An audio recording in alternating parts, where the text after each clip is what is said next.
America will survive and prosper, and so will you. Now, why can I say this? Is this a pep talk? No, I believe that you have to make your own personal financial decisions, which is the reason for this event.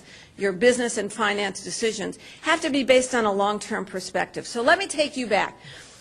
I started out as a trader on the floor. If I were a great trader, I'd still be down there.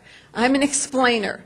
And back in the early 80s, I started my career as a young personal finance economics reporter in Chicago. And they sent me out to Gary, Indiana in 1980. And we had the interest rates, the prime rate was 21.5%.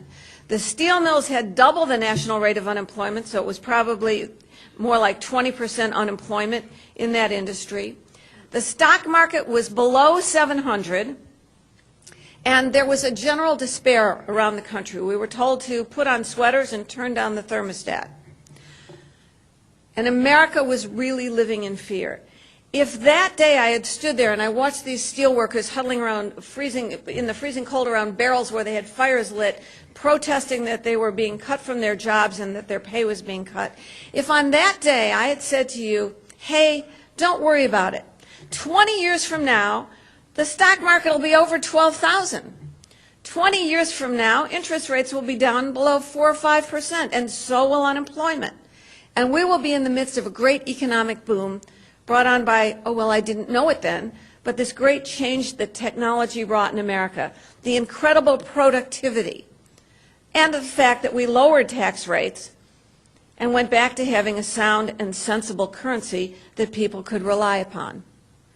If you had given up in 1980 because you were so overwhelmed by the impossibility of our economic situation, look what you would have missed over the next 20, even 30 years. So let me start out with a kind of a positive message. The question is, will we have the perspective to understand the size of our problems and the resolve to deal with them? That's our challenge. So let's start with the real numbers. This is the website called truthinaccounting.org, national nonpartisan, and they have, it's like a debt clock. The top line is our official national debt, our acknowledged national debt, which is now just over $14 trillion, and the next discussion you'll see in Congress when they're not sitting side by side is going to be, will we raise the debt ceiling? Well, the one time we didn't, the government just shut down for about 10 days. It was a great, great time in America. But there's surely got to be a better solution. But I direct your attention to the number below, and this was a freeze frame off the screen, but that number keeps ticking. If you go there, truthinaccounting.org, the numbers keep ticking faster than you can even catch them.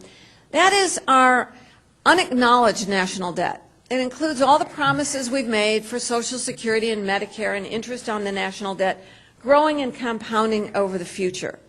And until we understand that our debt problem is not the debt ceiling next month, but it is a much bigger picture that we need to deal with, we can't begin to solve the problem. There's only one way to solve that problem. Well, there would be two. You could default it away, or you could inflate it away, or you could grow it away. We could actually repay our debt. And those are the choices we face in America. Let's talk about the debt. See if this is catching here. Okay. I'm using a slightly different jet chart than you are. Okay? That's because I've added on the $2 trillion that we've just, $2.5 trillion we've added in the last 2 years. This is our U.S. national debt going back to our founding. And sure, in World War II, we had an astonishing ratio of debt. But we're getting close. Our debt is expected now to be 95% of GDP. We've got over $14 trillion national debt and just somewhere near $15 trillion worth of GDP this year. You do the math. And then we need a belief in our own country. And that's why I wrote on March 9th a column titled, at the bottom of the market, titled, America Needs a Dose of Optimism. And I think that's a missing ingredient today. So I leave you with that as the savage truth of the day.